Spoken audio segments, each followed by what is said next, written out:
Hi, good day. I am Neil Sharon Villarus, and today, together with my group mates, we will be discussing about climate change.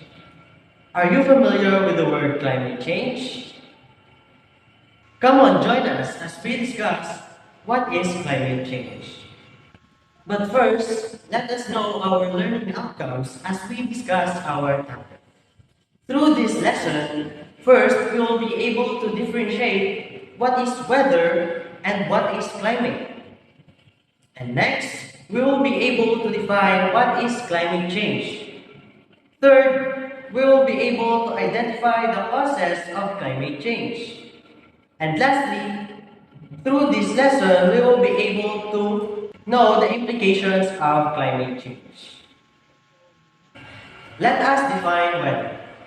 Weather refers to the state of atmosphere at a place and time as regards heat, dryness, sunshine, wind, rain, and etc.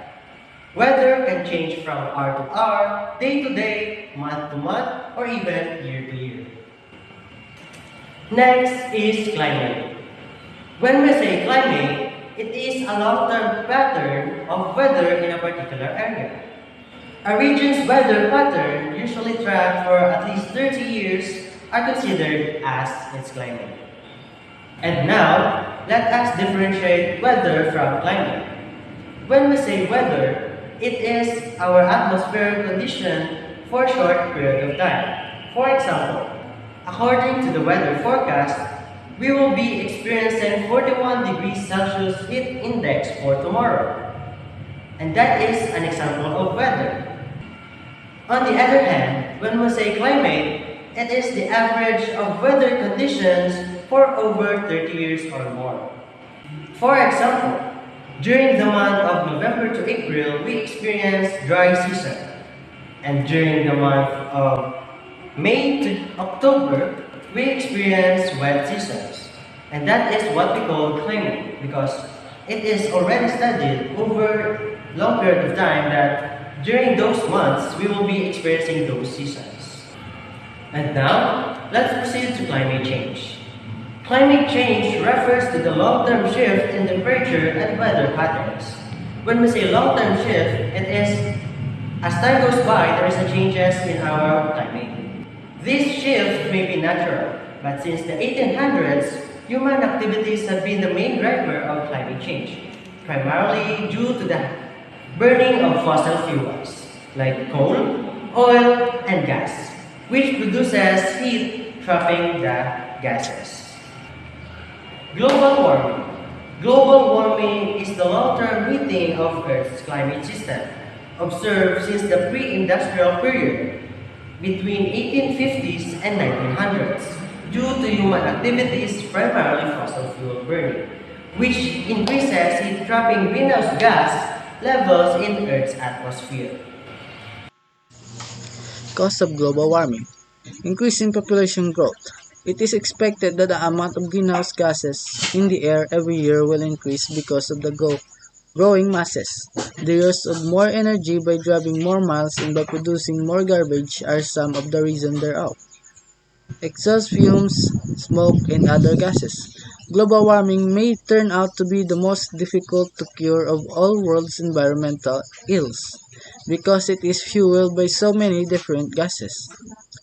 As the world population explodes, the gases are pumped more and more each day into the skies. In consequences, these gases create the greenhouse blanket that retains the Earth's heat. Greenhouse gases, carbon dioxide or CO2. When fossil fuel like coal, oil, and natural gases are burned, carbon dioxide is released in large quantities. Also, emission from incinerators, waste treatment plants, electric power plants, factories, furnaces, cars, and buses all contribute to global. Like said, fossil fuel daw, pag in-burn mo mga coal, oil, and natural gases, pag in-burn mo, ga-release siya carbon dioxide. And makita naman ang carbon dioxide sa mga mag-burn ka sa mga plastics. Kag sa mga ga-emit sa mga tumbot sa salakyan, kag sa mga bus. Methane, CH4, is the big and growing greenhouse gases contributor to greenhouse health.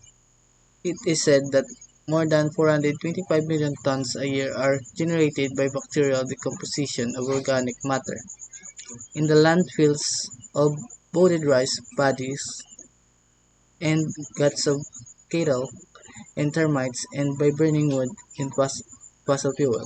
Same man, pag burn ka fossil fuel, may ka-emits man siya mga methane and amo ni siya ang mga unod sang LPG.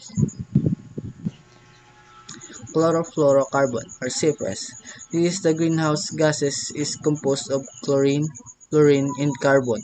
Because of CFS vaporizes at low temperatures have become essential ingredients in refrigerators, freon, and as propellant gases for aerosol spray cans. When CFS escape into the atmosphere, they trap heat. Those 15% to 20% of the gases responsible for global warming. It is from ozone depleting bromine which is released by CFS and halons. Chlorofluorocarbons naman is alin naman siya sa mga pareho sa mga ginagamit siya sa mga refrigerators, aircons para mag cold. Nitrous oxide or NO2. The emission of nitrous oxide are due to human activities. It is released when coal and other fossil fuels are burned. It is product of gasoline used in nitrogen-based fertilizer emission. Ang nitrous oxide naman is ginarelease when mag-combust ka sang coal and other fossil fuels. Carbon monoxide or CO. Carbon monoxide is a destructive force in the complex chemistry that stops the atmosphere from cleaning itself of pollutant, including methane.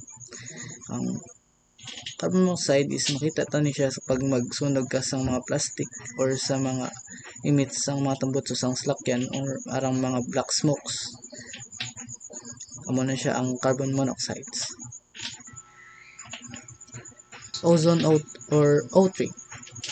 Ozone provides a protective shield in the atmosphere but it can be destructive near the ground. Only 10% of the world ozone is toxic, especially to plants at high concentration. It is mildly regarded as a factor in the strange death of trees in Europe and North America. Ang ozone is or O3 makreate ni siya pag tatlo ka oxygen ang mag-opdanay. Apart from cattle, including herbivorous animal, cattle's population of the world rose from 700 million animals in 1940 to 1,800 million in the middle of 1980. Working out how much methane these and other animals fart or belch into the air is a hard task. The grains of methane a day multiplied by the world's cattle population will yield 90 million tons of methane a year. Gases from marshes, swamps, and rice paddy fields. Methane gases from bites and termites. The world has emitted 250 million termites and annual emission of methane from termites could amount of 150 million tons.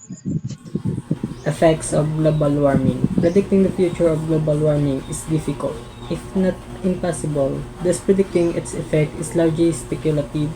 According to Hansen Schroeder, the world's average temperature climbs by 5 degrees. The following are the kinds of changes we can expect to happen.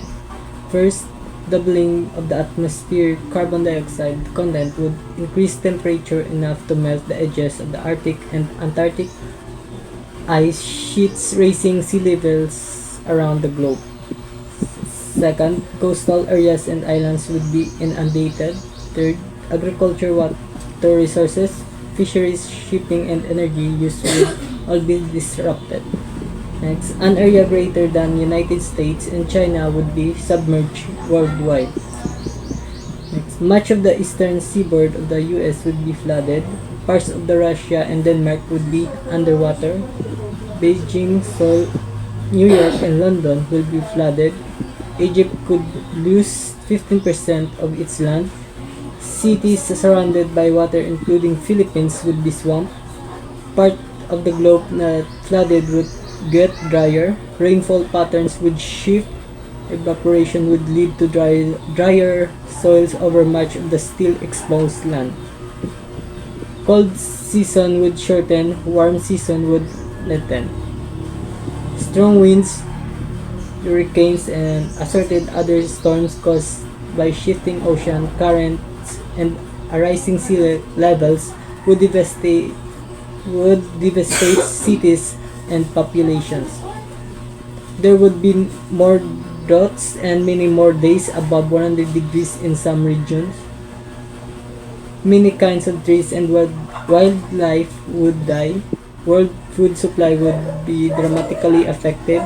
Many forests would become grasslands. Water supply would be tainted. Recreational lakes would be dry up and wetlands would be flooded.